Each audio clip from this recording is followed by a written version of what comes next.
Hi అందరికీ. ఎప్పుడైనా ఆలోచించారా? ఆదిమానవుడు గీసిన గుహల్లోని చిత్రాల దగ్గర్నుండి మనం రోజూ స్క్రోల్ చేసే రీల్స్ వరకు మనుషులుగా మనకి కథలతో ఒక విడదీయరాని బంధముంది. అసలు కథలకి మనల్ని ఇంతలా కట్టిపడేసే ఆ శక్తి ఎక్కడినుంచి వస్తోంది? ఈరోజు విశ్లేషణలో ఈ కథనం వెనుకున్న సైన్సేంటి, దాని కళ ఏంటి అనే విషయాలని లోతుగా చూద్దాం. ఈ మాటలొక్కసారి చూడండి. కథలంటే కేవలం కాలక్షేపం కాదన్నమాట. అవి మనం మనుగడకు చాలా అవసరం. రచయిత రేనాల్డ్స్ ప్రైస్ చెప్పినట్టుగా తిండి, ప్రేమ, ఇల్లు వీటితో పాటు కథలు కూడా మన ప్రాథమిక అవసరాల జాబితాలో ఉన్నాయి. అంటే కథలు మన ఉనికిలోనే ఒక అంతర్భాగమనే అర్థం చేసుకోవాలి. ఒకసారి వెనక్కి తిరిగి చూస్తే పురాతన గుహల గోడల నుంచి మొదలుపెట్టి నేటి డిజిటల్ ప్లాట్ఫామ్ల వరకు కథలు చెప్పే పద్ధతులు మారాయేమో కాని కథల పట్ల మనకున్న ఆ దాహం మాత్రం అస్సలు తగ్గలేదు.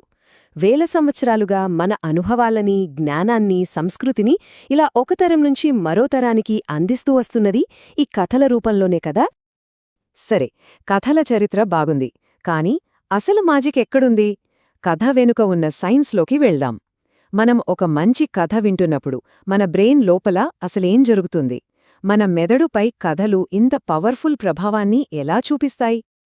చూడండి, సృజనాత్మకత అంటే ఒక్కసారిగా వచ్చే మెరుపు కాదు. అది మన మెదడులోని 3 ముఖ్యమైన నెట్వర్క్ల మధ్య జరిగే ఒక అద్భుతమైన సంభాషణ అన్నమాట. మొదటిది డీఫాల్ట్ మోడ్ నెట్వర్క్ లేదా డిఎంఎన్. మనం ఏ పని చెయ్యకుండా ఆలోచనల్లో మునిగిపోయినప్పుడు అప్పుడే కదా మనకు కొత్త కొత్త ఐడియాలొస్తాయి.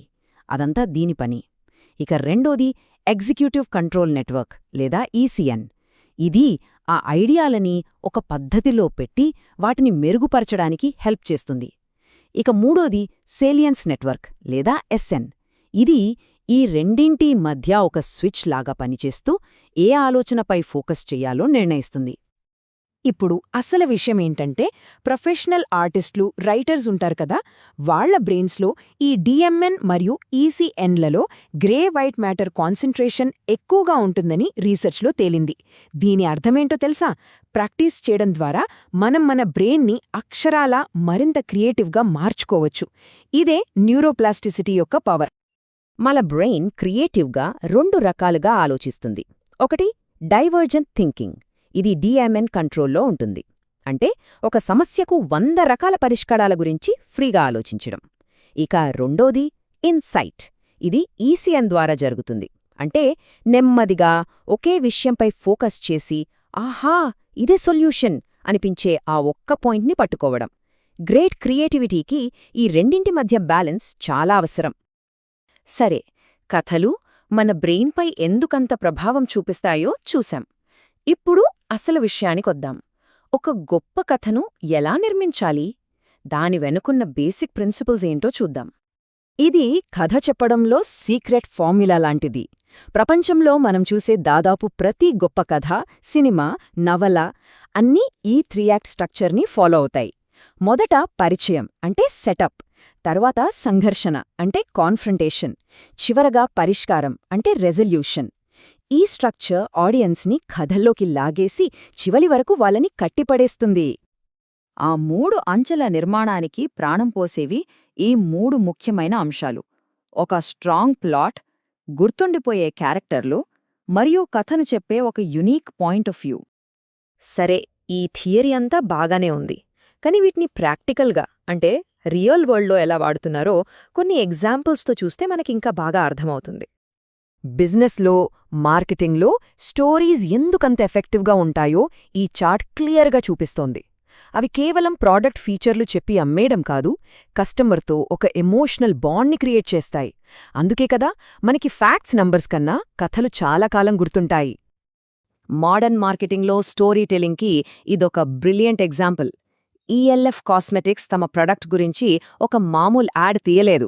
దానికి బదులుగా దొంగిలించబడిన మేకప్ గురించి ఒక ఇంట్రెస్టింగ్ ట్రూ క్రైమ్ డాక్యుమెంటరీని క్రియేట్ చేసింది. దీంతో జనాలు దాన్ని యాడ్లా కాకుండా ఒక ఎంటర్టైనింగ్ కథలా చూశారు. ఈ చార్ట్లో తేడా చూడండి. ఒక కథ విన్నప్పుడు మన బ్రెయిన్లోని లాంగ్వేజ్, సెన్సరీ సెంటర్స్ అన్నీ యాక్టివేట్ అవుతాయి. బ్రెయిన్కి అదొక సినిమా చూసిన ఫీలింగ్నిస్తుంది. అదే కేవలం ఫ్యాక్ట్స్, డేటా విన్నప్పుడు బ్రెయిన్లోని కొన్ని పార్ట్స్ మాత్రమే పనిచేస్తాయి. అందుకే కథలు అంత ఎక్కువ ఎంగేజ్మెంట్ను క్రియేట్ చేస్తాయి. ఇక మనం ముగింపు దశకు వచ్చేశాం.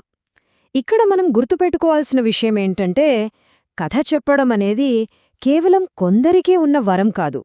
అది ప్రతి ఒక్కరూ నేర్చుకోగల ఒక పవర్ఫుల్ స్కిల్. ఫైనల్గా కథ చెప్పడం అంటే కేవలం ఒక మార్కెటింగ్ టెక్నిక్ కాదు. అది మన మధ్య బంధాలను పెంచే, మన కల్చర్ని కాపాడే ఒక ప్రాథమిక సామాజిక కార్యాచరణ. ఇది చాలా ముఖ్యమైన విషయం. ఎవరైనా సరే కథ చెప్పడం వెనకున్న సూత్రాల్ని అర్థం చేసుకుని ప్రాక్టీస్ చేయడం ద్వారా మంచి స్టోరీ టెల్లర్స్గా మారొచ్చు. ఇది ఒక కండరాన్ని బిల్డ్ చేయడం లాంటిది. ఎంత సాధన చేస్తే అంత స్ట్రాంగ్ అవుతుంది. ఈ విశ్లేషణ తర్వాత ఒక్క క్షణం ఆలోచించండి.